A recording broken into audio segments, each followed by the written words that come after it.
Welcome to the jet-set life of the high-tech Super Series as the top players head for one of the classic events of the tour in one of the classic cities of the world.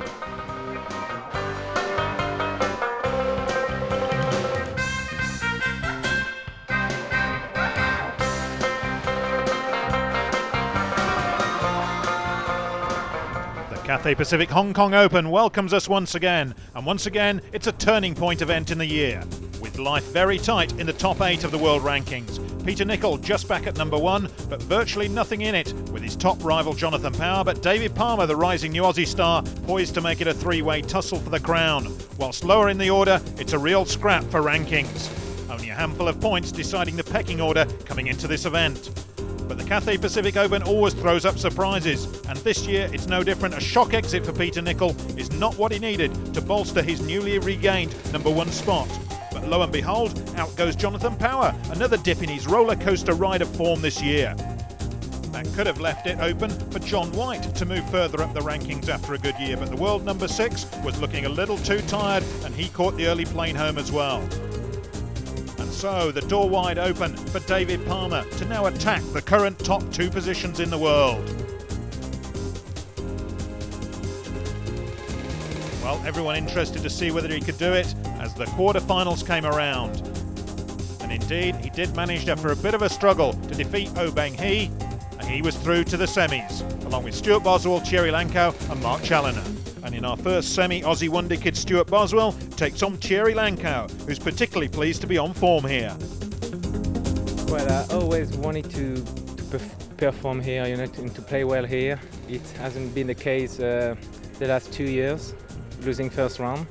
But so I was really keen to do well and well in front of the crowd, because I'm half Chinese and half French. So my mother is from China. Stewart is playing really well.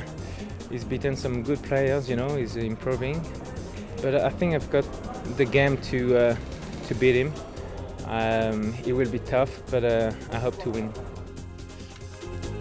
Thierry Lincou has almost made as rapid a progress as his opponent. The youngest pro on tour joined 12 months ago as a rookie, and he's now already at world number 15. So, a great clash of young talent to look forward to for the crowds as we go to highlights now with our courtside commentators, the voice of squash himself, Robert Edwards, and former world number 2, Chris Robertson. So the ever-popular Cathay Pacific Hong Kong Open semi-final stage gets underway, and it's nice to see some new faces out there coming through from the lower levels. On the right with the white shirt with France on the back, of course, is the French number 1 Thierry Lincou. Thierry from the island of Reunion, and very, very much a man in form. And his opponent now serving, Stewart Boswell, one of the hot young guns from Australia, who at this tournament last year showed us what he's capable of when he reached the semi-final stage. Can he go a step further? Robbo, what do you think of these 2 young players? Well, obviously you know Terry's been around for a little while now. Not particularly young, I think he's about 25, but always showed a tremendous amount of promise. Typical Frenchman, plays with a lot of flair, likes to control around the middle. Hugely talented, and obviously this week he really has got his game going. And Stewart Boswell, I think, he was in the semi-finals here last year, Robert, so he obviously likes Hong Kong. It's not too far from Australia. And they're both very aggressive attacking players. They're both youngish, which is only good for the game, and I think it's telling the older players, hold on, we're here to stay. Well, certainly the word from the other players regarding Stewart Boswell is that he is a danger man now at all tournaments. He had a great run in the Scottish Open, making his a final appearance there before eventually going out to Peter Nicol. But we'd seen enough by then to see him as a future champion. Maybe another dip, Ma? Well, his previous tournament, as you said before, they had a little bit of a break. The professional players has been a final in Scotland. He's now in another semi-final of a major event. He could go on to win this tournament, so he's really in a rich vein of form. There we see a bit of a dig up there from Boswell, and good volley down the line. A little bit too tight. Doesn't look too phased at the moment, does he? And that's 3-all, so they're locked at the moment. Will be interesting to see if one of these players can break away. Certainly there won't be any problems in the fitness stakes. Both of these guys very fit, very professional in their preparation. I think it's important to also note, even from the start, Robert, this court is traditionally very, very cold. The players find it quite a dead squash court, which means the ball's not bouncing that much up the front corners or the back corners. And the rallies are very, very fast and furious at the moment. It's already 4-3. We haven't seen any long up and down the line rallies, any type of attritional play. And I think that's going to suit both these players. They both like to go for their shots. They're very aggressive. They're quite young, which means the fear hasn't come into them yet. And I think we're going to be in for some great shot play. Well, there's a perfect situation of it. 5-3. To the left. Well, the crowd are enjoying this, and so they should. Thierry Lincou, of course, the French player with the white shirt, had a sensational start to this tournament when in the first round he beat Peter Nicol, the #1 seed, defending champion. 11-6. But he's down here against Boswell, who's 11-6 up at the moment in this first game of the semi-final. Oh, it was just too tight there, wasn't it? Couldn't squeeze it off to get across the court. Well, he had a great first round win, that is. I mean, a magnificent win, probably the biggest win of his life, Robert. But he's got himself under a fair bit of pressure here from Boswell, but a great reply. 7-11. And again, we see the flamboyance there of both players. He plucks that out of the air on the backhand side and puts it cross-court into the neck. Both these players are such wonderful volleyers. Boswell almost returns the compliment there with a cross-court nick of his own. And just for our viewers' information, let me tell you that Thierry Lincou, at the beginning of this break in the summer season, broke his right hand doing some weight training, and has had an enforced break from the game. But he says that it's made him more positive. It's given him a chance to think about his game, where he was going wrong, and well, it's certainly, if it's going to bring these sort of results, a break should be programmed every year for him.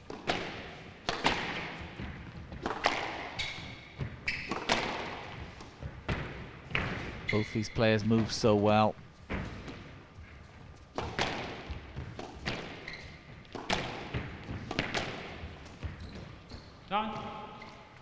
Lots of heart in Thierry's game. Shows his emotions there.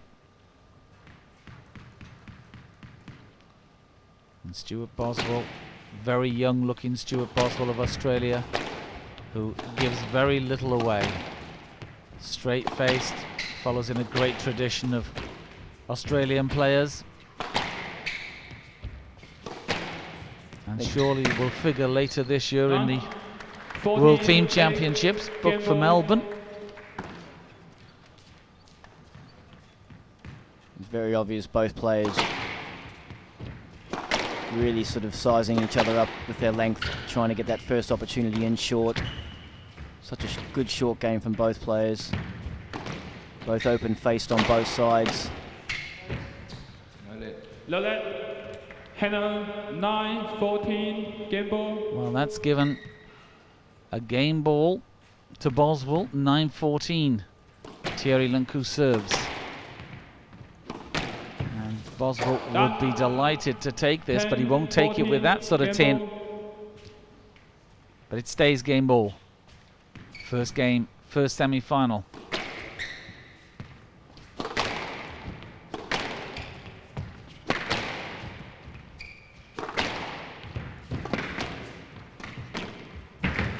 Neither of them will be frightened to go for it if the opportunity arises. That ball hangs in the air and they'll try and slot it. No. Just too tight. 11, Try to pick it off the wall. Game ball. Another game ball saved, and Thierry still looking at game ball serves.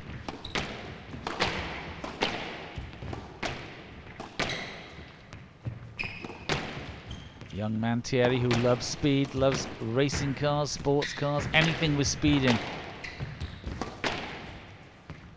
Must account for the way he moves, because he does move very gracefully. Up. And that's a winner. In on the short ball and tucks it away. Game ball. Still game ball.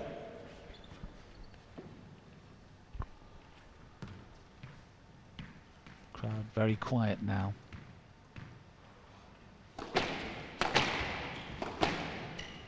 And Boswell will be concentrating hard here. Would like to get this out of the way. A few game balls saved by Thierry. And there it is, it's a stroke, and the first game goes to the Australian, Stewart Boswell. 1-love, first semi-final. And waiting for him is coach Rodney Martin.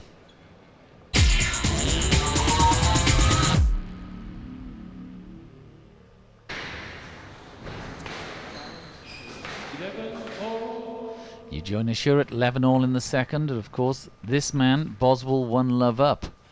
It's been very tight during this game, and your advice as a coach, Robert, would be to them? Well, obviously for Boswell to keep it going, but you can just see there the passion from Lincou. He knows how important it is that he gets this second game. 2-love down, cold squash court, Stewart Boswell, all his racket skills. That's not a very nice scenario. The one thing I can tell you from Thierry, he does not have fear, and I think some ice pours through the veins of Stewart Boswell as well, but Thierry, all the French flair, the feelings, you'll hear the screaming and the punch fist, etc. But he's a man who wants to win. He's a man on a mission. Again, another example of a tight ball, so difficult on these see-through courts, being able to pick the ball off the wall. Good exchange there from both players. Yes, that. 12-all. Oh, big call. Good call. 12-all. He wants a free point. Can't blame him. Little frustration from Thierry. Thierry's got a degree in sports science, so knows a bit about the game, not only on court. Comes from a squash family. His brother a coach and his dad involved in the beautiful island of Reunion. The thing people probably don't realise is, even though his world ranking's starting to rise, he's had some fantastic wins in #1 matches for France in European and World Championships. What a beautiful backhand drop. I think he did that on cue for you, Robbo, because that's an example of his touch. Well, look at that, and it does not bounce on this squash court. If you get caught behind, you're in trouble.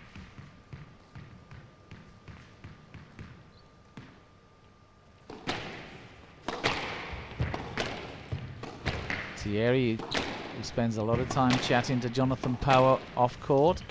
Jonathan, of course, is French speaking from Canada, from Toronto, and loves to practice and chat to him. Another tight ball though. Look at it clinging, tries to flick it off, tries to feel the shot. Stewart Boswell, he knows, 2-love up. He's almost there.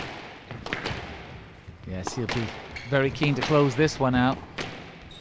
2-love sounds a lot better than 1-all.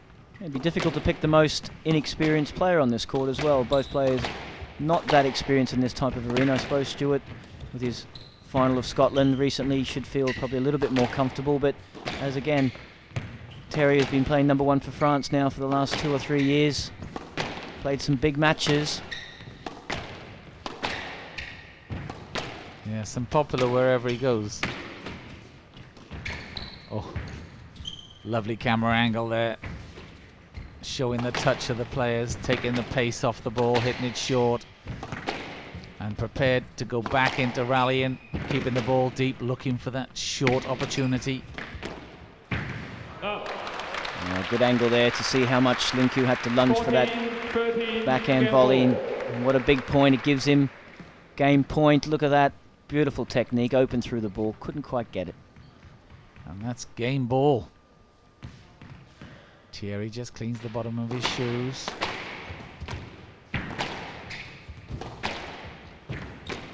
Big point. Very important to the career of these two players.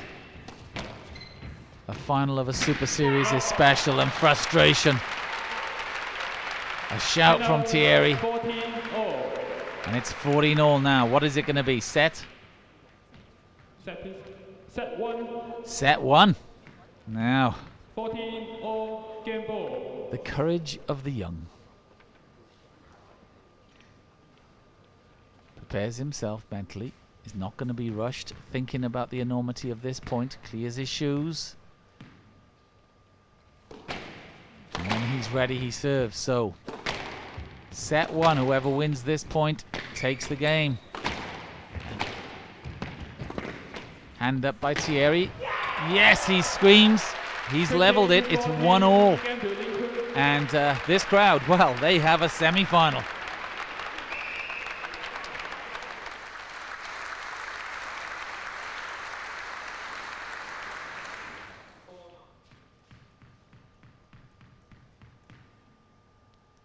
Well, the shirt says it all.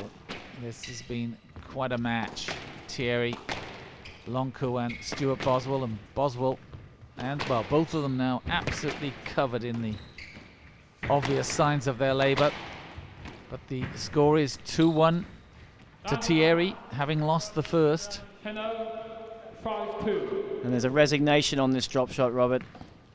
It only hits 3/4 the way up on the tin. He couldn't compete with Thierry in the third game. He loses a close second. And I just get the feeling that the mission to make the final for Boswell appears to possibly be over. Lincou really is jumping on these forward balls. He's really reading the play quite nicely from Stewart. He's gone very, very short recently. Yes, Thierry also a confidence player, Robbo. Oh, hugely confident. I mean, he really does lay his emotions on the line, like you said.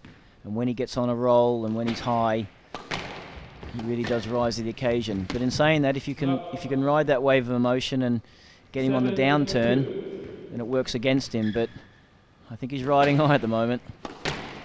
Well, it's exciting stuff, and it's nice to see some of the new top players on the PSA Tour out here competing for these big titles. And you won't find them lacking or fearful. That's a good pickup. He's not quick enough though, is he? He's not quick enough to get out. Going too quickly on the next drop.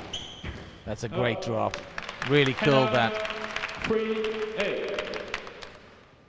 Well, 3-8. Stewart with it all to do.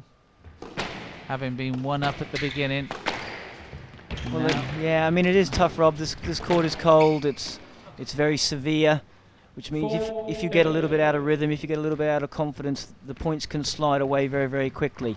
Okay, they can come back very quickly, but you know, since Stewart lost that close second, 15-14, he really hasn't dominated for any period of time, and on the scoreboard that means loss of lots of points. One thing that is sure is we're going to be seeing these two players in many more semis and finals in the future. Oh, there's a bit of commitment for you. Wow. If you're going to go for it, go for it. Well, you might as well send him a letter because he was going for no other shot apart from this forehand cross-court kill. Wow, fantastic. Enjoyed that.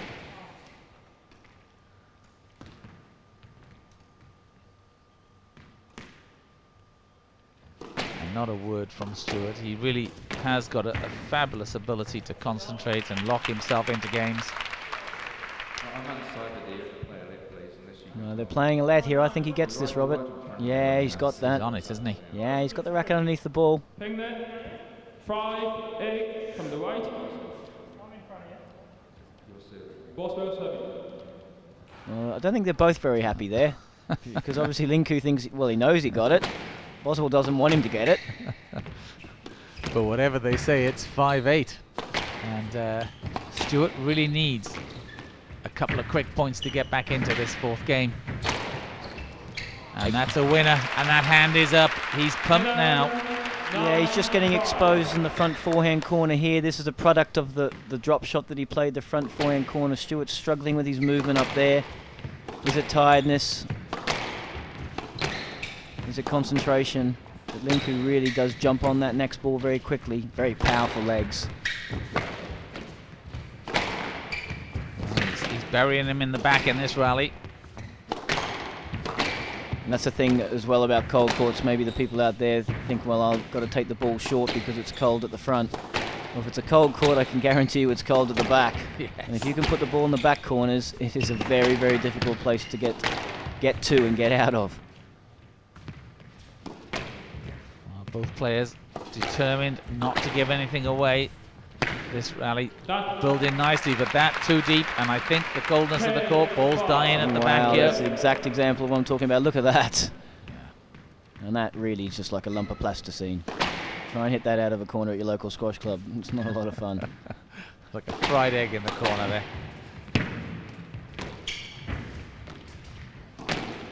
Thierry, I sense, has got the scent for this. It's 11-5.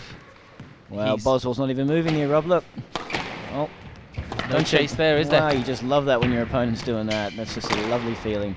And what message does it send to Thierry? Push, push again, and I've got it. Been an interesting match up to now, and it's not over. But the signs are that the Frenchman is taking the final control. Certainly, if he is successful as he comes off court, he'll be on the phone to girlfriend Celine with the news, because this will be the biggest result of his career. Lovely, lovely action shot there. So tight, so well directed. Keeping that head down on the lob. And again, Stewart didn't chase in on that, Robbo. No, he's a spent force at the moment, and well, not at the moment in general. And Lincou really has cut a little bit fine there in the second game. I think could have gone 2-love down. Big different story, but hasn't he taken advantage of it? Great. And that's it. It's game point, and it's all over. Thierry Lincou, the French #1, raises his arms. The French hero is in his first Super Series final. What a tournament for him after injury. Yeah, I'm really, really happy in what happened. I think I played well. I started pretty average, but Stewart played really well in the first two, and we had to work very hard rallies. But I knew that it was going to pay. I have to move him from the tee, and I have to move him in the front, in the back, to vary the pace. So it's what I've done well, I think, in the end of second and the other games. Obviously disappointed losing today. It was a pretty open draw, but to make the semi-finals again this year, yeah, I'm pretty pleased with that. Yeah, I needed the second. I was up. I had a game ball in the second, and he managed to sneak that, and then sort of got a bit of a kick on after that, and then I started slowing down, and it was sort of all him after that. Well, a great contest, and another one coming up in our second semi after the break.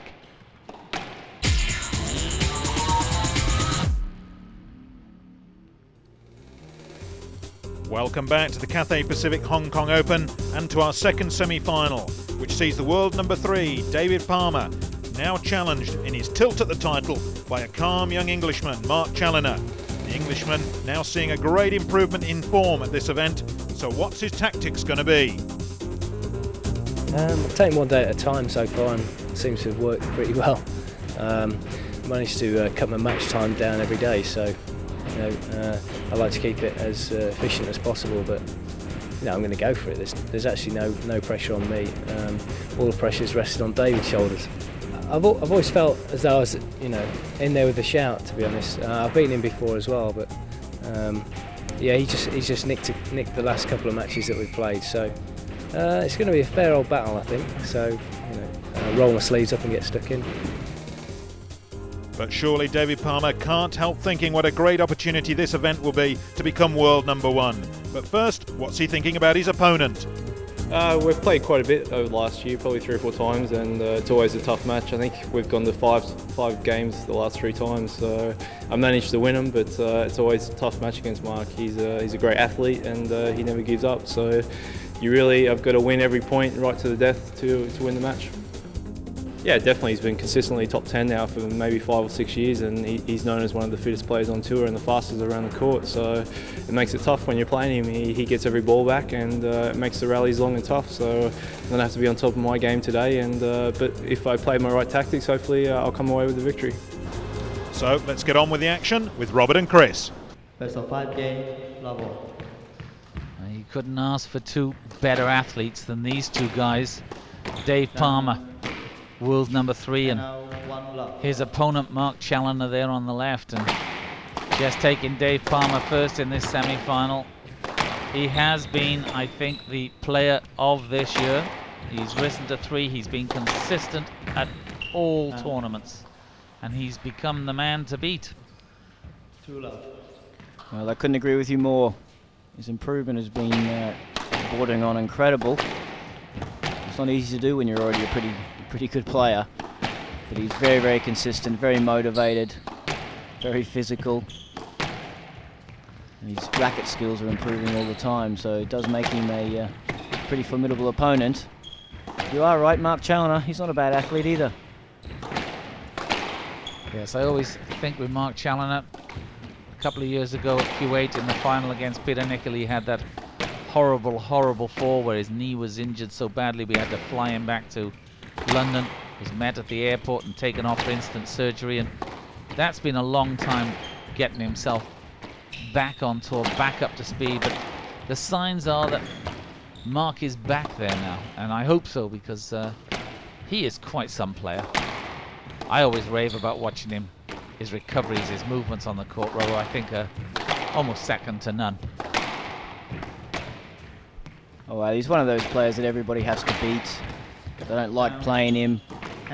He's difficult in terms of he's committed. Here we see an error from Palmer. But if one criticism possibly of Mark's game is that the subtleties of the game aren't quite there at times. Maybe doesn't move the ball and take the opponents all the way around the court often enough. But on this cold type of court where you have to be good around the middle and you can take the ball in low and hard, I think he's going to prove to be very effective. And obviously he's in the semi-final of the tournament, and he obviously has benefited from the draw opening up a little bit. John Power not playing and various other things, but not least of all, of course, Peter Nicol losing in the first round, and that's really opened a door for Dave Palmer, because the calculations are being done as we speak, and I suspect strongly that there's a good chance that if Dave Palmer were to not just win this match but go through to the final and take that, I think his PSA points would take him to the world number 1 spot. Now, if ever there was an incentive to somebody, that's it. And Dave Palmer doesn't need much incentive. He is one of the most motivated professional players I've ever met.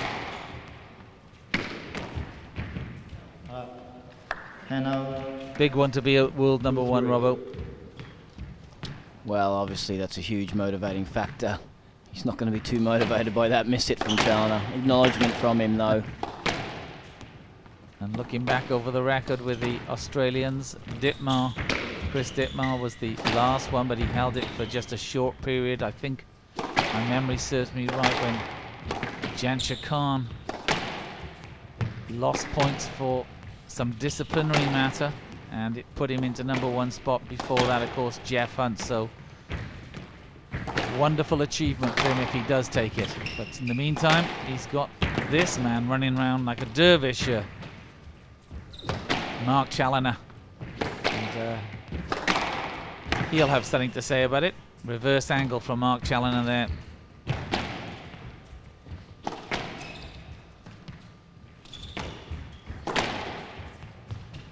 Palmer looks good, you know, Robert. He's always sitting there, controlling things, covering the ball. Become a hard man to beat. Look at him pumping that ball around the court, patient. Well, this is what has changed recently, is his ball control, Robert. He is able to that little forehand flick cross court and then just the easy volley down the line. He's dictated the pace. Look at that, beautiful hands there. Takes Mark into the corner, opens the space up for the straight volley. There's the free space. There's the ball down the line. It's pretty simple when you play it like that. Yeah. And I think this year's results have given him a newfound confidence and a self-belief, and he's handling himself like a champion on the tour. Dave Palmer bases himself in Belgium.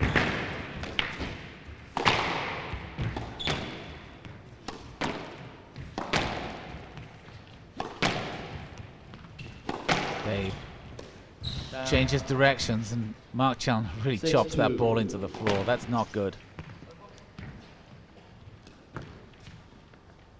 Disappointing.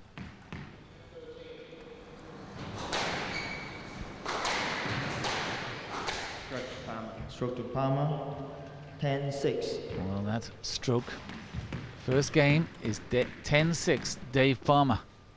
The worrying aspect for Mark Chaloner at the moment, Rob, is I don't really see how he's going to break Palmer down with his style of play. It's all a little bit one route, a little bit straight, a little bit powerful, short. He's not winning the battle across the middle. And that was a better shot. A lovely touch there by Mark, well up and able to look at this here. Float it across. Yeah, change of angle, change of pace. That's what he needs more of. Got to mix it around a little bit. But Palmer does seem to have all the bases covered at the moment. Stroke to Palmer, 10-out, 11-7. 11-7, first game, second semi-final.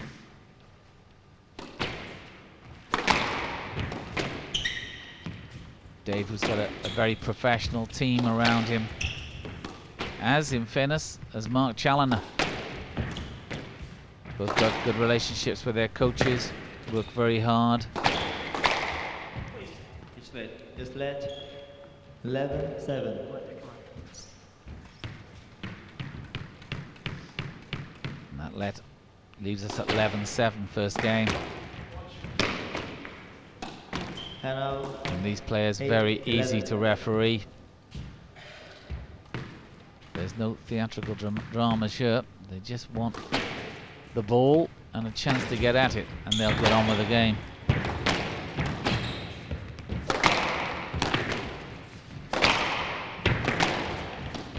The Palmer's starting to look really majestic. He's got the air of a man who's confident, self-belief.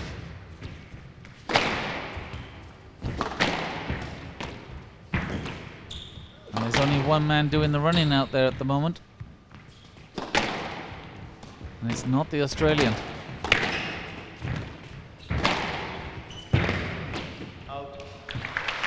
Well, just as you said that, Mark put probably in his best rally.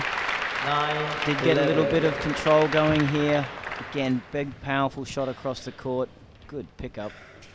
What advice would you be giving to Mark Chaloner right now, Robbo? Well, I do think he has to mix things up a little bit. I think he has to vary his pace at different times, and he has to look towards trying to work the ball forward a little bit better than he is doing. He's not creating enough space at the moment. Again, there's an example of a short ball that's just not good enough. 9-11 left. I mean, he's got back to 9-11. The physical endeavour is always there for Mark Chaloner. I mean, he's 100% committed, but at the end of the day, you have to create some space. You have to be able to put the ball away or force your opponent to make a mistake. And Dave Palmer has not been making many mistakes in the last 12 months, so therefore you have to create situations where you can win the rallies. And there was a winning situation. If that ball had gone up, you can see it here on the replay. Palmer wasn't expecting that. He went left, the ball went right. He must convert those opportunities. The execution was lacking. And again, 13-9. Mark Chaloner won't be happy with this. He has to put more pressure on Palmer.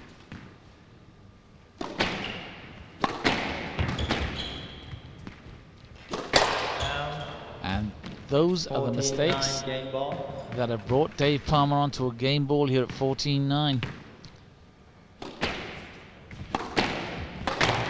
It's pressure, and he's got it. That forehand winner gives him the first game. Dave Palmer still Mr. Consistency.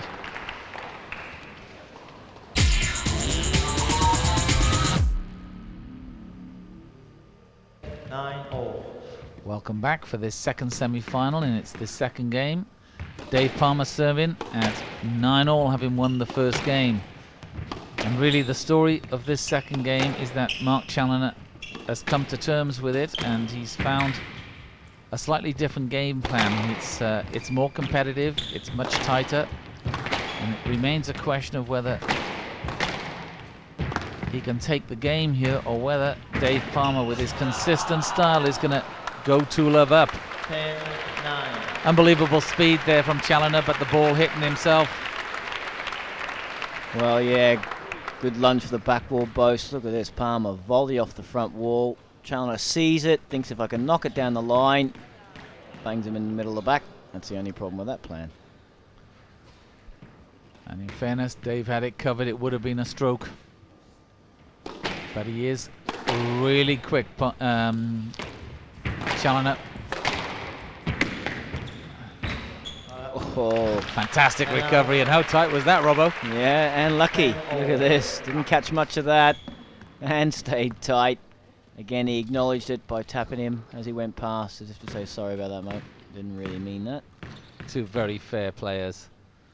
You just need the referee to keep the score mostly with these sort of guys. Well, Mark Chaloner really is a great professional. You don't hear him complaining. You don't hear him making excuses. I mean, he really is very, very solid professional. 10-all. I have seen the odd Dave Palmer, Jonathan Power discussions, mine, and a few theatricals, but this certainly seems to be one of those matches where the referee just writes down the score. Now, can Mark Chaloner take it? That ball pulled across the court. Chaloner weight on the right-hand side of his body. Yeah, look at this. This is a nice turn of the angles. Again, just a hold and the flick on such a cold court. That ball's going to sit down really low. I suppose the ball's a little bit loose from Chaloner. Allowed Palmer to do that, but He's a powerful man, this Dave Palmer. Does remind me physically of one of your compatriots, Chris Dittmar. 12-10. Big, strong man. yeah, there's some similarities. I mean, they're both powerful. They both hit the ball hard like that. I mean, he's very athletic. He really does get around the court, pick up difficult balls, get back to the middle quickly. But his racket control, as we said earlier, look at that for a beautiful push drop. He really has improved over the last 12 months. I don't know whether it's just a natural improvement or whether his belief has come through or his training. Whatever it is, Dave Palmer's the real thing, and 13-10. you don't become British Open champion without being a great player. And if he wins this tournament, remember, he'll add the world #1 with it, and that makes you the man of the day. He's opened a good lead here now, 13-10. I think it was 10-all. He's played a couple of good shots at the right time. Again, a hallmark of a confident player. Mark's working hard. He's hanging in. Always will do that. But he's Lots getting of variation, moved. yeah. Yeah, he's getting moved. Well, and a delay. Finally finished well in that rally alone. We saw the boast, we saw the lob, we saw the hard drive, we saw the delay. You see a little fan. Gonna play it there. No. It wasn't that. It was just the width. And the signs are... Oh, Well, if you can do it, I can do it. Oh, that's well played from Mark. but it's still game ball to big Dave Palmer.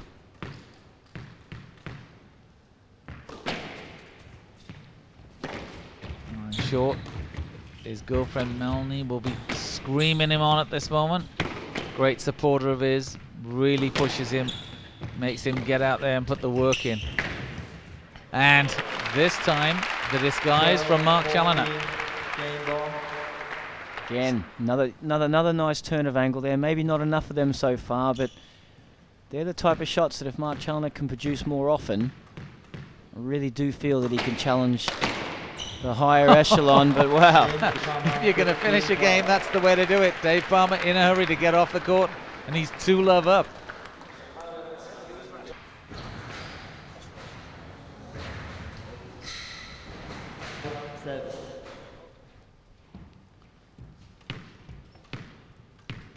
Serving at 5-7.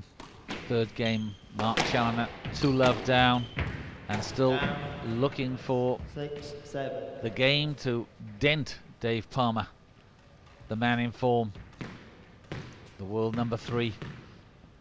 And he takes that point.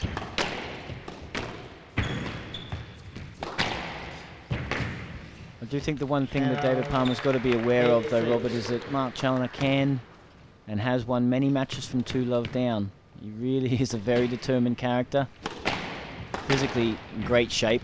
He just needs to keep the control of the game just like that. Keep playing the ball to the open spaces, a little bit like Thierry Lincou did in the first semi-final. Work the ball to the open court, and there eventually will come a time when the player cannot cover. Dave Palmer racks up another point. What I can tell you is that the tournaments I'm involved in, these two are two names that come out on the top from the locals who enjoy them, who say that they put in, and what a reactionary point there. These two always prepared to spend a few minutes with the locals, with young players, and put something back into the game. Went straight through his racket. I'm sure I had strings in it when we started. I think it's reaching the stage where Mark Chaloner has to find more like that. 7-10. Because Palmer's just 5 points away from a final here.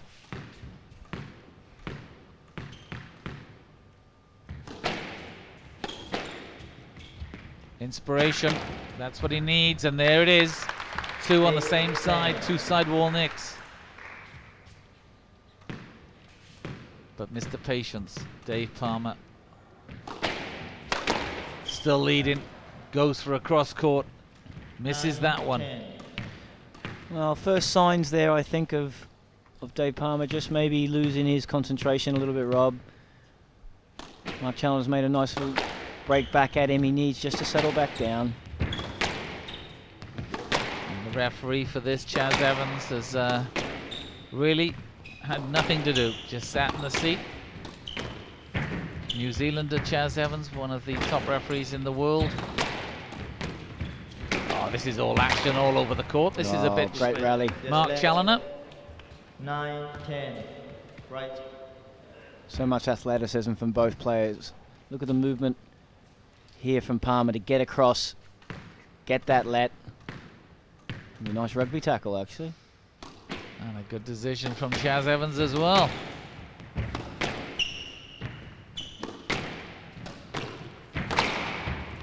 The attack here from Chaloner. And produces a little luck there from Palmer, who acknowledges it with a touch on the shoulder.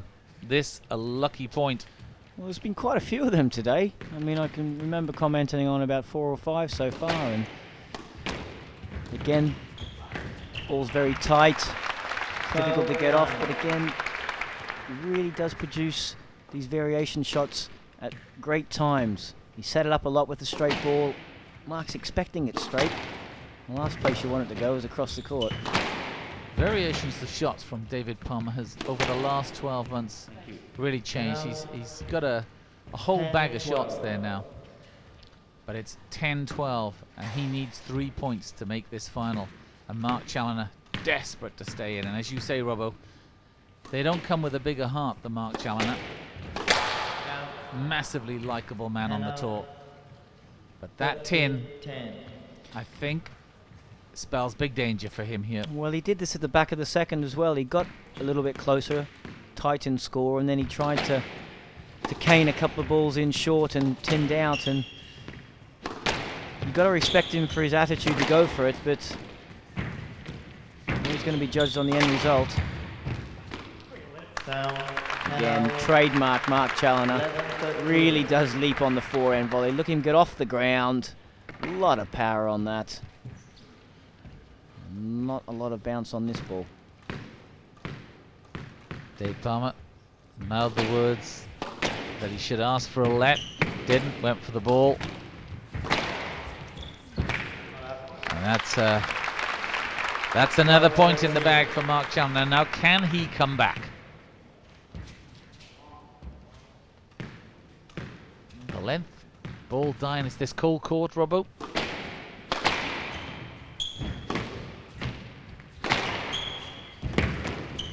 Now, Dave Palmer focused again.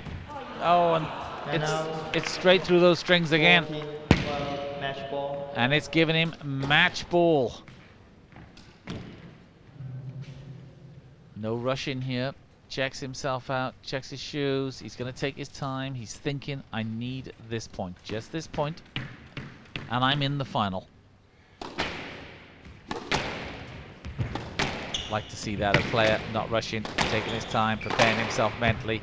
Now, what's the decision? It's a stroke. Chaz Evans decides it's a stroke, and it's all over. Dave Palmer's in the final to meet Thierry Lincou of France. What a final in store. Yeah, very pleased. Mark's a very tough opponent, and again, we had another tough match today, so I'm very happy to get him off court in 3 games. I think obviously the second game was very important. I got a good start, and he got away in the second, but I pulled him back and managed to squeeze it out. So going 2-love up, it's always a tough way to come back, so I think that was the key in today's match. Yeah, it's a great opportunity for me, and even though I've done well getting to semi-finals, it's still not good enough.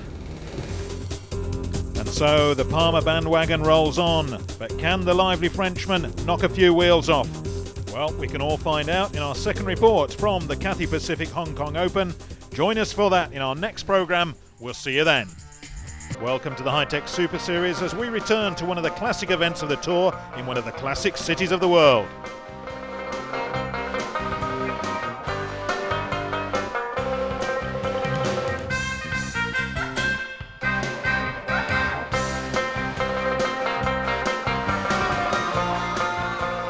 Cathay Pacific Hong Kong Open welcomes us once again, and once again it's a turning point event in the year, especially for our 2 finalists, but in 2 totally different ways. For David Palmer, the Australian, currently world number 3, the world number 2 and the world number 1 are already out. That means it's a gateway to the top. If he can win the final, he could be world number 1 when the rankings are revised. So close are the points at the top of the world table. So far, it hasn't been a totally dominant performance.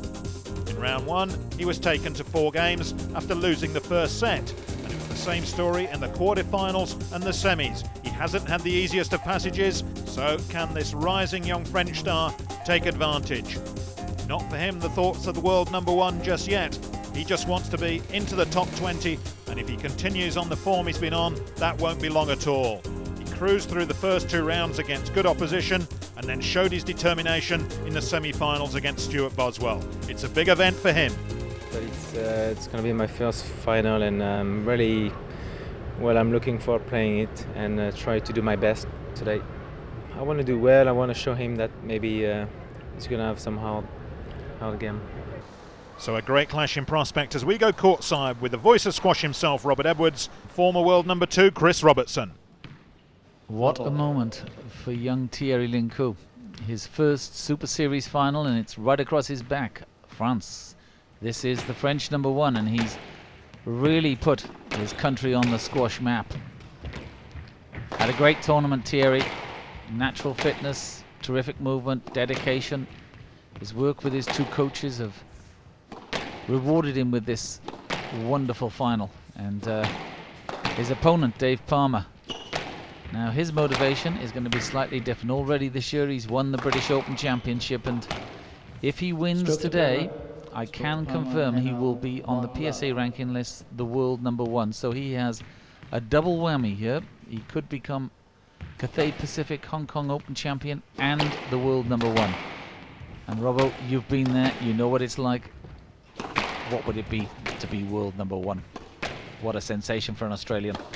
Well, obviously being Australian myself, it would be great to see somebody from this country get back to the top of the world rankings. But for obviously David Palmer himself 12 months ago, with John Power, Peter Nicol and a few other guys in front of him, he couldn't have been thinking about it, but his squash and his form, to be honest with you, probably does deserve it. Yes, let. And I can't see him letting this opportunity go. I know Terry's played fantastic this tournament. He's beaten Peter Nicol. He really has looked all the part of a champion, but David Palmer has not relinquished too many opportunities lately, and I can't see him letting this one go either. Well, Dave Palmer might be a charmer off court, but on court he's very mean with the points, and his game has got tighter and tighter. I think he's developed a new level of abilities. His racket skills have improved, but more than anything, his mental strength is so good. For a long time, Peter Nicol and Jonathan Power have dominated this game, and Dave's the man who's come out of the pack to challenge them. And there'll be two players there who will be watching this with interest. They both seem to think the world #1 spot belongs to them, and suddenly Dave Palmer looks like he could have his hands on it. We'll see. Just missing that backhand volley. Noticeable that Terry plays a lot of these shots across the middle off the so-called wrong foot. 1-4. Works very successfully for him most of the time.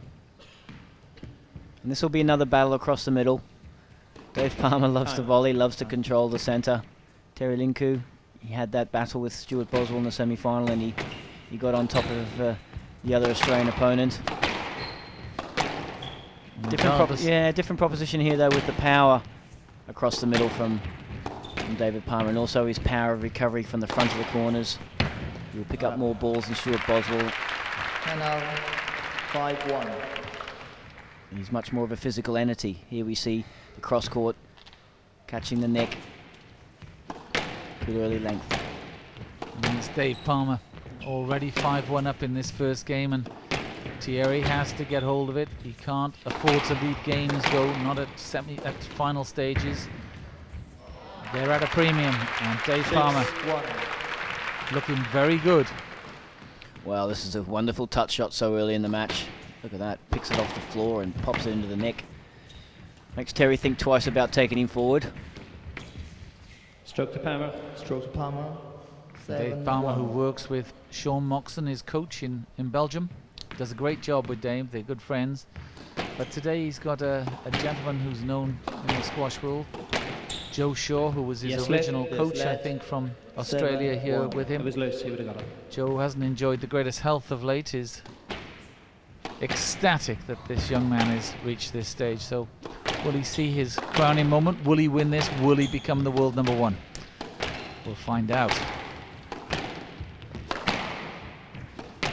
A bit of a horror start at the moment for Terry.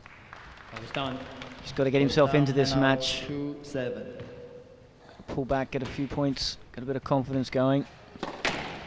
I spoke to Thierry earlier on. He was saying that he's had a big lift with the amount of emails, etc., that he's getting of support from Reunion, the island in the Indian Ocean where he was born, where his family are. His father, president of the local squash association, his brother, a coach there, so it's a squash family. And that ball not up, clearly called. Chris Clark, the man in the hot seat, referee in this. Beautiful running boast, look at that. Dying there, good honest call there from David. The last couple of points, the Frenchman has found a little bit of rhythm. Found a couple of points as well, which helps. A couple of great little counter drops there, very tight, but Down. Dave Palmer was about to say was up to them until he eventually drops the ball into the tin. Same pattern as the other semi-finals though, the rallies aren't that long. The players are looking for that first opportunity to get a good short ball in because they know it really is paying dividends here. Technically this court, Robbo, the players are saying it's cold. How would that affect players of this standard? How would you tactically adjust for that? Well, I just think that they're obviously a little bit more aware that they can't afford to hit a loose ball. They also will start to see the shots a little bit more clinically, and what I mean by that is that a drop shot forward or any type of kill forward or boast forward even, you can start to see it as a winning shot, not just a working shot, and consequently the rewards are much greater, but also if you hit the ball loose, the penalties are a lot greater. So it's just very severe, and they play on different courts all around the world, and some players enjoy this type of court, some players don't. And when you play shots like this, I think he likes it. Look at that. Great That power. probably the best rally of the first game. Again, see loose shot there from Lincou across the court, giving Palmer the opportunity of the volley. On a hotter court, the ball would sit up and maybe run towards the back of the court. Not in Hong Kong, which is not the coldest place in the world, everybody would appreciate, but the air conditioning in here and the setup of the situation. Well, it's not often you see Palmer running around like this, and Thierry's got him moving. Oh, he has. What a lovely finish. 5-9. Well, when this Frenchman plays well, he really does control the game, and he makes it look very, very easy. The fist is coming out, possibly a little bit early, but the fist is coming out.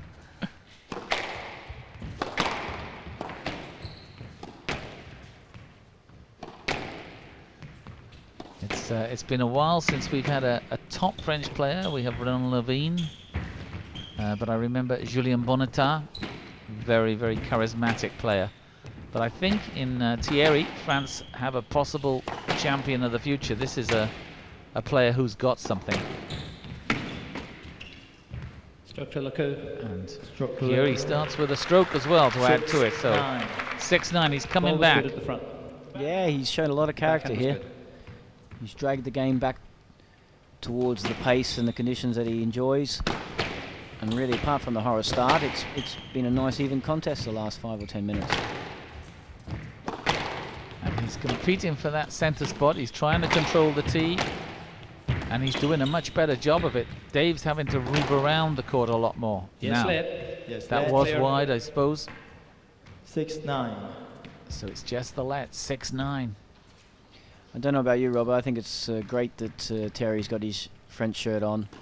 Obviously very proud that he's plays for France and #1 for France and willing to wear it in the PSA competitions because it's an individual competition, not a team event, obviously. Yes, Just and I hope he gets the support from his country as well, because he does a great job for them. Everywhere we go, he's a very, very popular lad. Beautiful use of the lob there. Really can play some beautiful soft shots, short swing, a lot of feel. Not out. 10 out. A little scream from Thierry. 6.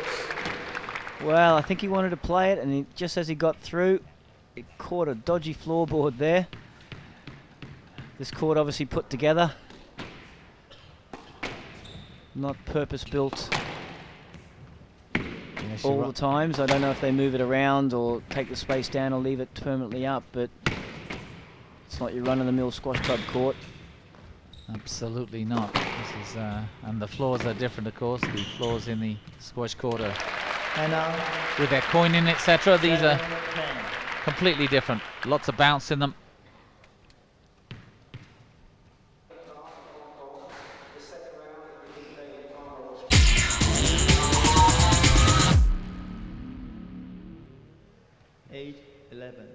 Well, we welcome our viewers back to this this final, I apologize, of the Cathay Pacific Hong Kong Open.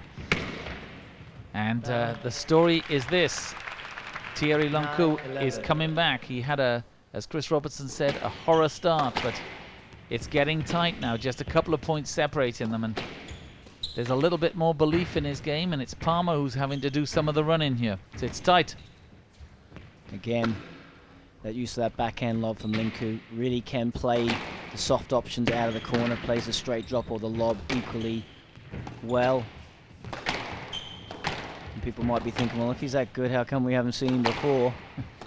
Well, it does take a while to be able to produce this type of squash when it matters. And you can see here now, he looks pretty comfortable in this environment.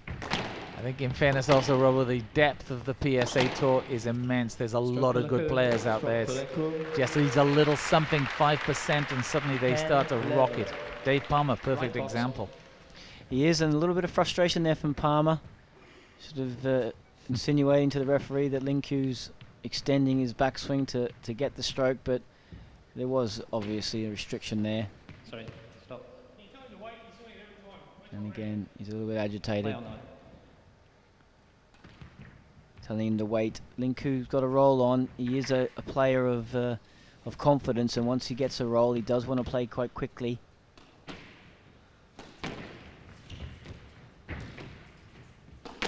this tournament, there's been hardly a bad word spoken. I mean, just the players querying, questioning the odd thing.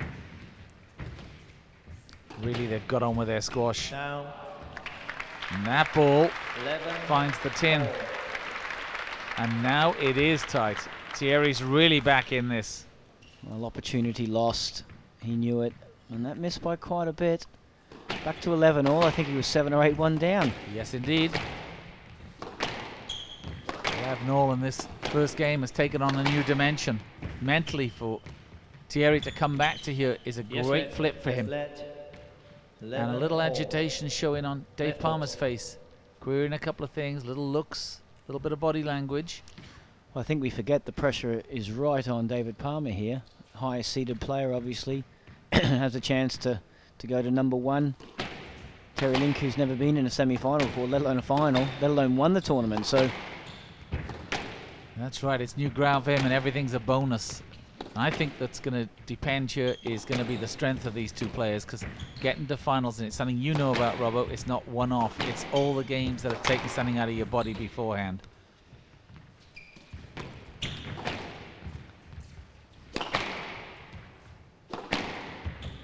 Dave Palmer, after this tournament, has just got a little bit of a break before Al Ahram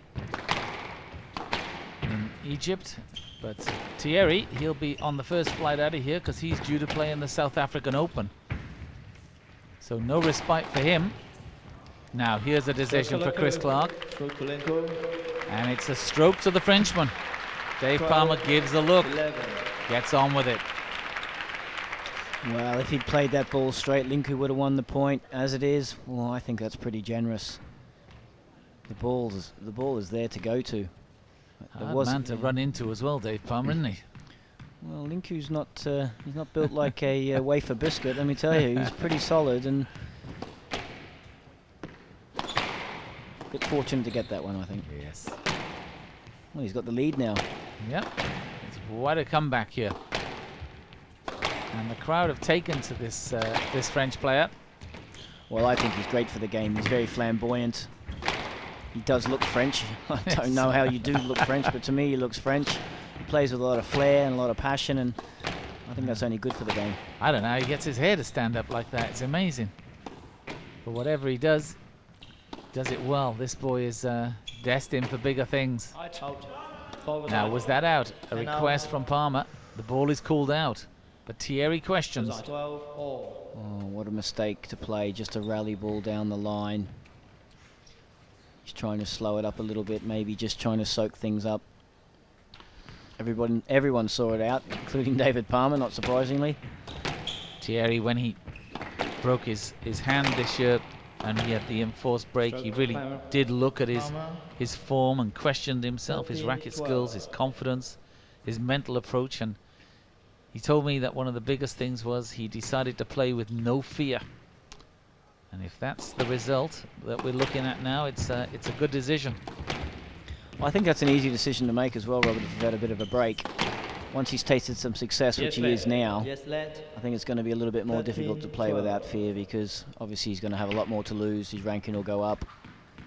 And it's something I think Dave Palmer's going to find, because should he win this match and go to world number 1, he'll have to fend them all off. It's a bit of a difference when you're up there as to when you're chasing. Great pick up there, but it was out. Thierry grimaced. 14-12 game ball. And it's game ball to Dave Palmer. Mr. Consistency, he's back there again.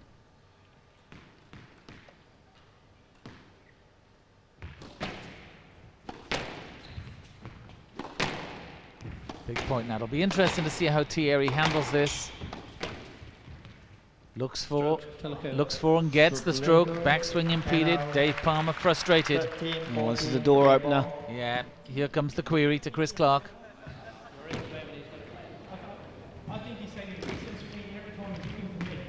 Okay. I'll take your point. No, take your point. Okay, thank you.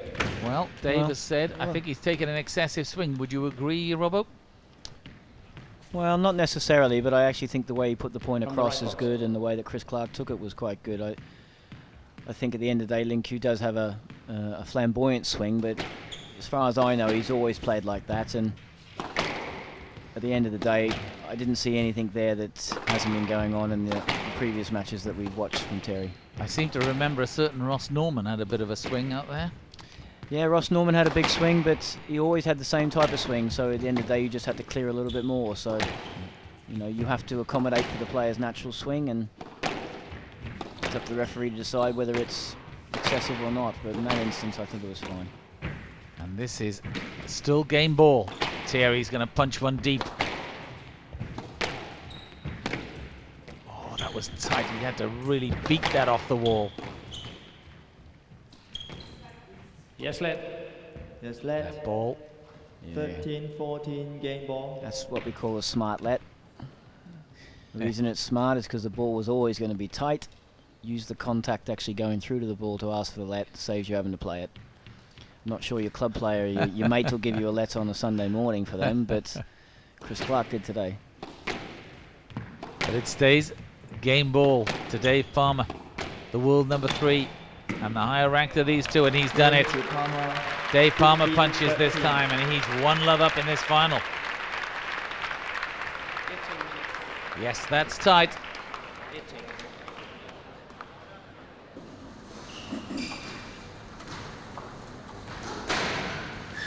Quiet, please. Love all. Second game gets underway with Dave Palmer serving. Remember, Dave Palmer, both players in white shirts, but it's Thierry Lincou we see here with the France on the back of his shirt. Very recognizable haircuts, etc. And a little goatee beard. I think they call it a goatee beard, whatever it is.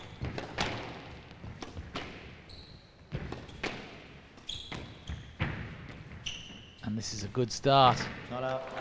This is a good start from Thierry. Another big exchange, front backhand corner. We've had a few of them in the first game. Both players beautiful with the touch shots. Look at that. Sorry, stop. No.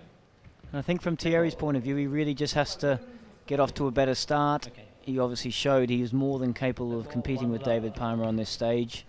Loses a close one, 15-13. Will he be able to do that, or will Palmer allow him, is probably another question, but I was very impressed with his first game considering the start was so poor. And the content of his squash was good. It was soft and hard, full length. He controlled certain parts of it. He worked hard. You can see why he was able to defeat Peter Nicol. Yes, let. Yes, let. No, it.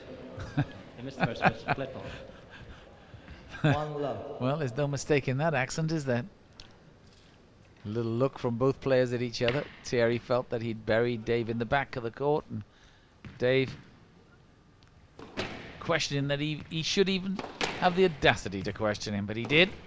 Down. And now 1-all. And now it's 1-all.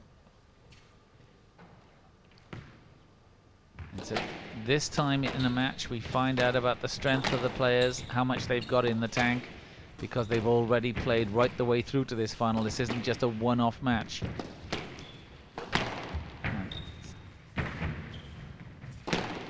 Oh, now that's No an let. interesting one. No No let. 2-1. Well, but wouldn't mind having a look at that one again. My first initial reaction is, well, I don't think that's a bad call. I don't think that's a bad call It at was all. well deep, wasn't it? It was by the time the racket came up to the ball. At one stage it looked like it could have been a stroke, but Lincou wasn't ready to play it. 3-1. And here comes David Palmer, give him a sniff, and he's going to bury you.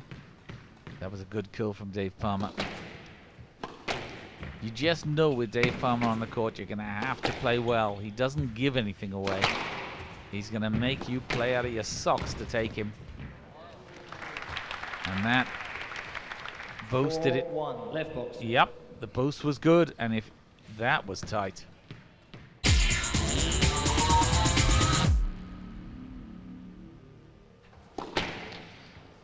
We welcome our viewers back, and the story is that this is quite a match developing. It's just starting to bubble.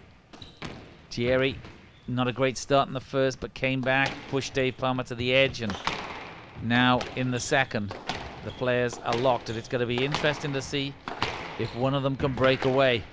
Dave Palmer's got the edge at the moment, But Thierry is starting to play with more belief.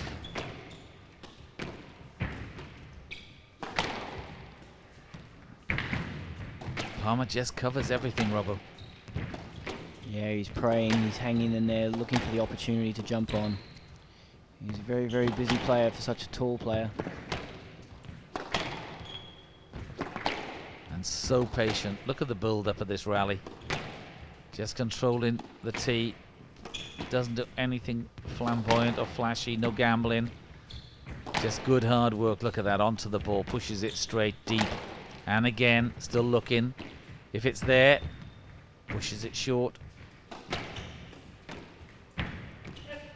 Yes, left. Yes, left. Thierry had to do a fair bit of work then. Left. 4-1.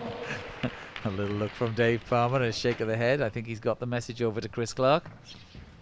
Oh, I think he has as well. Just didn't give him enough access. The shot was very, very good. He had to clear the line just a little bit more. But the damage is getting done here, Robert. I like the way Palmer started the second game up. He looks solid, he looks in control. Lincou's not playing badly. Far from it, but he's just not playing well enough to impose himself upon Palmer and what he's able to do to him. And I've seen him do this all year. This is the new Dave Palmer. And the guys at the top, the Peter Nichols, Jonathan Powers, they're going to have to move over, I think, because this guy's on a real roll.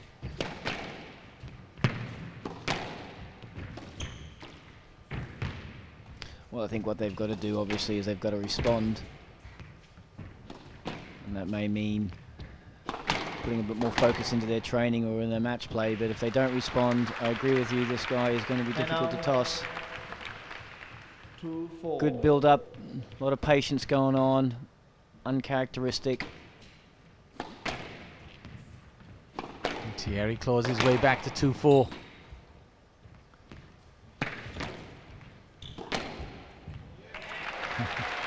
Very fair crowd here at Hong Kong. Well, I'm not sure what went on here. He just really seemed to think he was going to hit the ball across the court. Yeah, I think he thought the boast was on, but he straightened it. This tournament, always considered by the players as one of the most popular on the tour. And dare I say it, there's a certain lady here who runs things called Heather Dayton, and she is very much a mum to these guys. Nothing's too much trouble. Stroke to Palmer. And Stroke to Palmer. the whole And tournament permeates with her 5-3. personality. Nice to be here, nice to be involved, and so very professional. Obvious stroke there. Went for the lob, he's played so well. Yes, left. Yes, left. Wow, that was well, that was an interesting one. Volley down the middle of the court and almost worked as well. Strange lull the last 5 minutes from both players. Not really quite sure what's happening here. Both players seem to be maybe just lost a little bit of shape. It's fragmented a little bit. I mean, the focus of Dave Palmer is missing over these last few points. You almost feel the first one that just takes a second, thinks about it, and here we go. Is this it? Certainly. Oh, that was a lovely touch from Dave Palmer. 6-3. Waited for the right moment, chopped it short. Yeah, nice tight ball. Again, Terry struggling with his feel on the wall. Very difficult to deal with it at the best of times. 4-6. Still tight, 4-6. Dave Palmer checks the court. Again, you could just see the bounce there. It probably wasn't as true as he expected. Yeah, I think Dave thinks it came off one of the panels there, just a slight flick out. Could well have done so. Well, I think if you're going to be world number one, Rob, you've got to learn to deal with things like that, you know. That's right, and for any amateurs out there, let me tell you, the rules are simple. You play with what's there, and if it's static and it's part of it and it's the court, that's the way it is.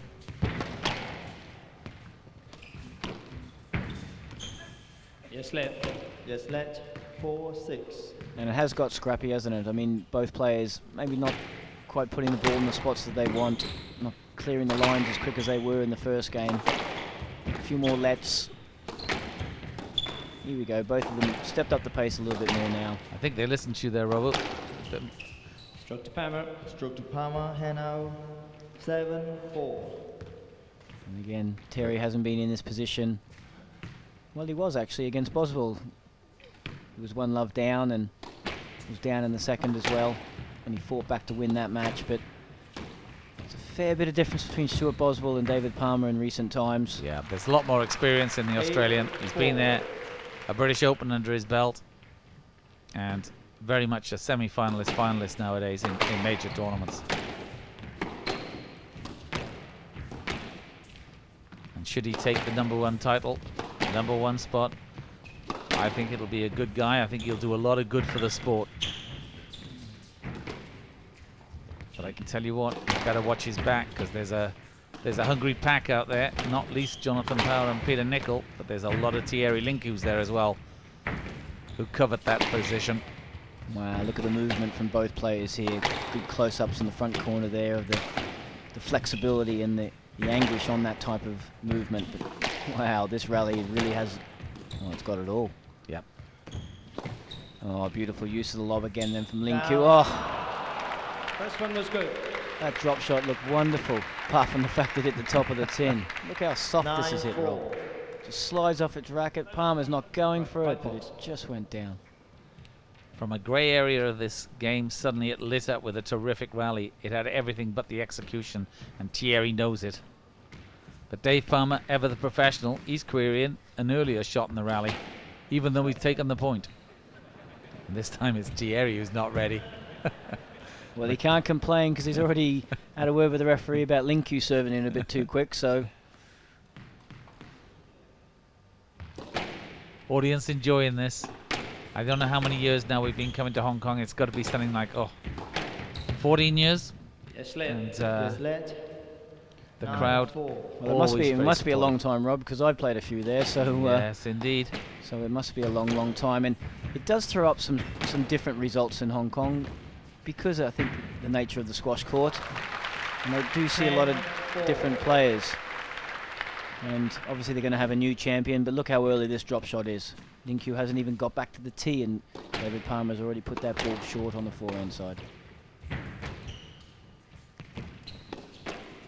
And this tournament, I think, has said two things. It's said to the world that there is a lot of depth on the PSA Tour. We've got new players, the Boswells, the Thierry Lincous, and the other thing it said is that in Dave Palmer, we possibly have a great player. Somebody who has added everything in his apprenticeship. Oh, and Thierry will possibly question the sensibility of striking for that. 11-4. Would it have been a stroke if he'd have lifted? Well, I applaud him for having a go at it. I'd rather see people try and hit those balls than ask for lets continually.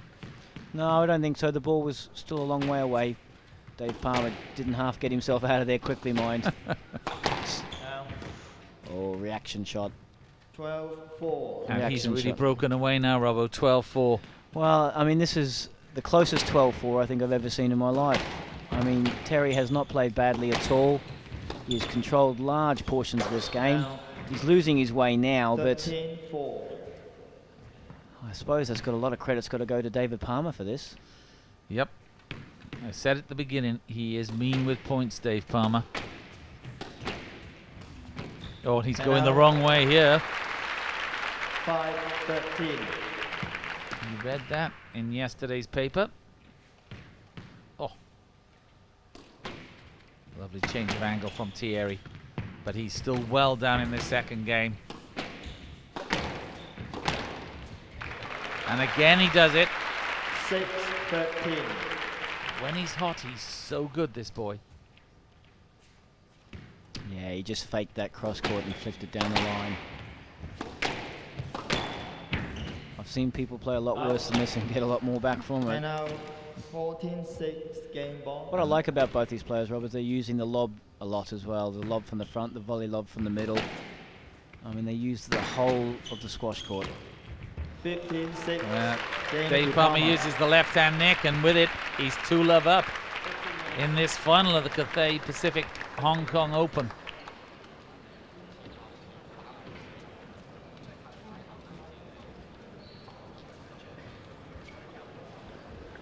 Simple ball through the middle of the court. Clinical finish, but that was harder than it looked.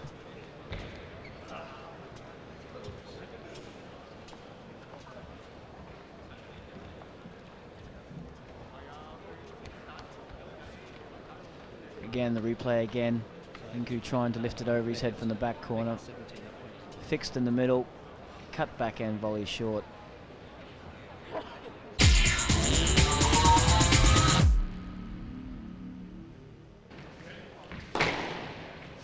Good to have you back with us. Palmer's leading 2 games to love.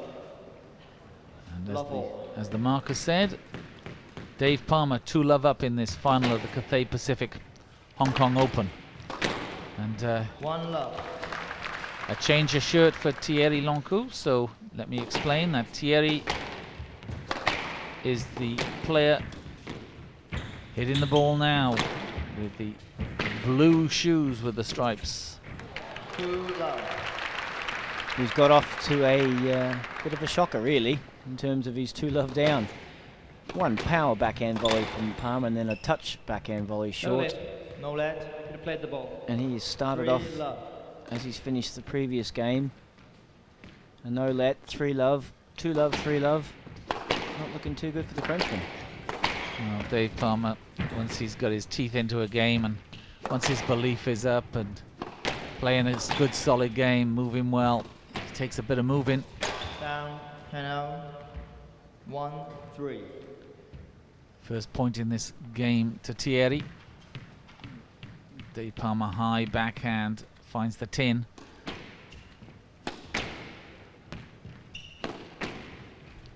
Unusual circumstance with Thierry. He doesn't have 1 coach, he has 2. And if that's French greed, he uses a gentleman called Paul Siberas for the mental and the fitness side, and Frank Carlino, who does his technical and tactical part of his game. Whatever, they are doing something right because And now he's in the final. 4 1. Well, I wonder what the tactical guy thought about that one. They're starting to work on you, isn't it? Yeah, I mean, Palmer was in front of him. The shot possibly looked on. Very difficult from that position to hit it up. And this is new ground for Terry. He's had a great week. Well, he'll certainly learn a lot from it when he goes back home to, well, he's based now in Marseille. When he gets back there, he'll certainly look at this, he'll look at these tapes, and he'll be in there with his 2 coaches working and developing and building. I mean, I know I'm writing him off, but I can't possibly see Palmer losing from 2-love up. 5 1. 5-1, 2-love up. World #1 crown to aim for. It would be a monumental return if he could come back at this stage, but as you say, I think Dave Palmer's like a huge cap on this game at the moment. Down. Again, Terry, 6 1. that passion's gone, Rob, that fire's gone. Choices of shot, maybe not so bad. Execution, it's just not good enough. And if Dave Palmer is successful, I congratulate him on a great year. British Open champion. He's suddenly become a contender for every title in the world, and he's done it with an enormous amount of professionalism. Possibly not the most gifted racket player in the world, but he's worked at every asset and facet of his game, and now we're seeing the end result, and he's quite a performer, this guy. Well, just going back on this point about possibly not being the most gifted player. I mean, quite often, Robert, the most gifted ones aren't the ones who are prepared to work hard and to fight and to work at all aspects of their game. So he certainly is improved immeasurably, and he's extremely competent with the racket. And certainly good enough with it to be, or appear to be, the world #1, and he deserves a lot of credit for that. Yes, indeed, and I think he'll put a lot into the game as well. Already at tournaments, he's always one of the first to come to me with offers of help if there's something that needs to be doing, an extra interview, etc. Always prepared to put himself there. And that lob, And now just 2 out of 8. court. But I think Dave Palmer feels he's got this in the bag.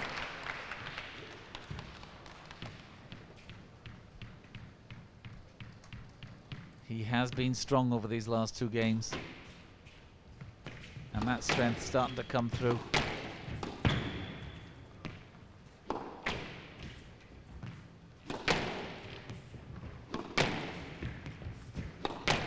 Again, both players just channeling the ball a bit, have a little look at things. Goes to the front, and obviously the action starts heating up a bit more. And still patient, not rushing it. Looking for the openings. And when they're there, puts them away. No let. And now 9-2. Thierry's head just drops a touch. Is it hurting? I think it is. And we get a better look at it here. No let is the call. Oh, that's a great call. He's nowhere near that. Nowhere near it at all. And now 3-9.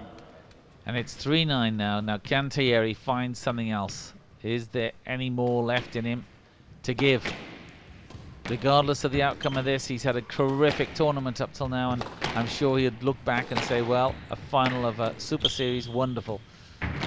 But squash players, being the competitive animals they are, they want everything. 4-9.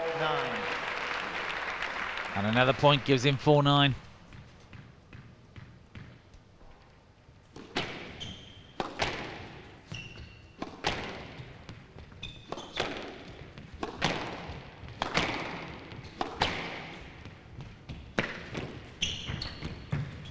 Stroke to Palmer. Yes. Stroke to Palmer.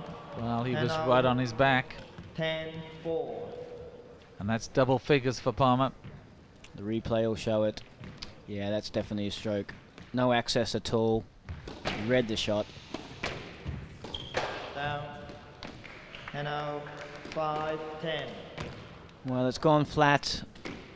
Both players, I think, know what's going to happen. Maybe if Terry gets a couple of points here now, he might harbour thoughts of a comeback. There's a little bit more spring in his step now. Oh, definitely, yeah, he's picked the pace up. It's really now or never. Again, Yeah, he's a bit of bounce in him, isn't there? there is, and he plays that backhand lob so nicely. Little flary backhand drop. Oh, and the crowd enjoyed that. Left box. Crowd enjoyed that a lot. 6, He controlled things. It had a lot of flamboyance about it. That's 6-10. Just 4 points. He can put his towel away. He's not in the shower quite yet.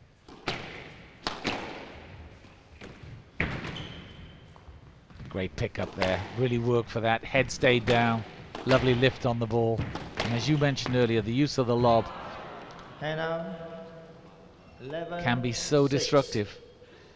Well, the reason they're using it a lot more, this is a, just interrupt myself there, that is a shocker. That is a shocker. That's all hope to all club players out there. The pros can do it.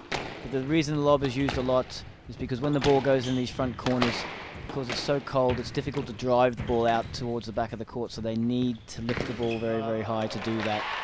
And there's another example of a soft ball into a corner. 11. Beautiful lob. Look at that. There's not a lot of bounce on it. Why try and hit it hard when you can lift it? Yep. And it gives them time to get back onto the tee and back into the rally. Now, stroke. Yes, indeed. 8-11. That ball Wow. squirted in. 8-11. You know, he was 7-1 down in the first and he came back. He was out of this and he's come back. And this character, well, it's an important part of squash, but then... And now That's a full stop. 12-8. and good psychological blow there, stops the rot.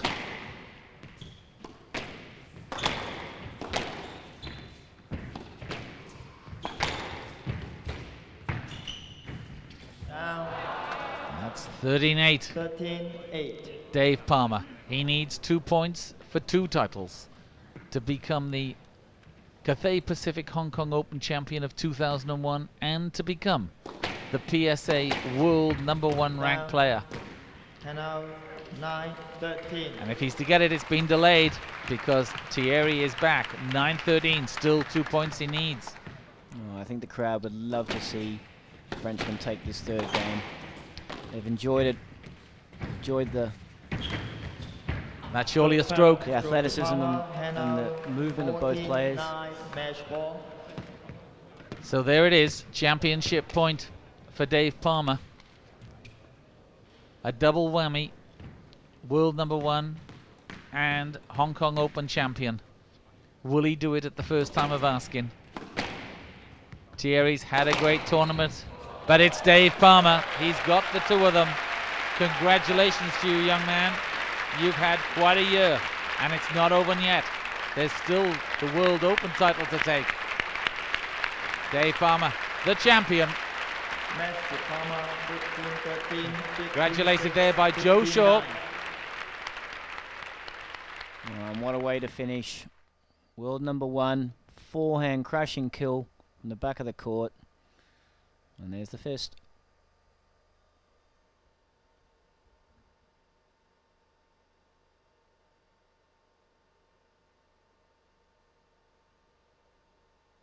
Yeah, very delighted to win my second tournament, Super Series tournament.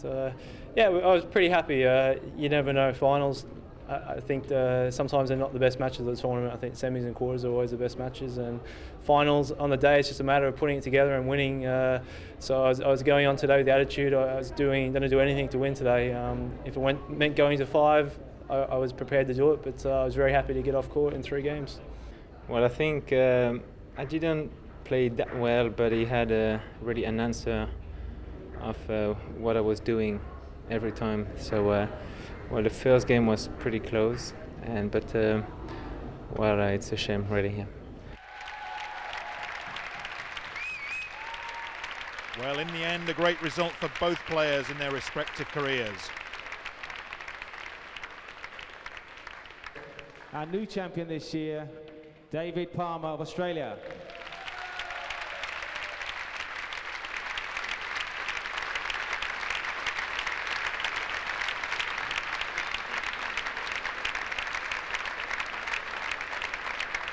But it's David Palmer who lifts the Cathay Pacific Trophy for this year and now steps to the top of the world. The battle for that number 1 spot now moves on to the pyramids of Cairo. We'll see you there.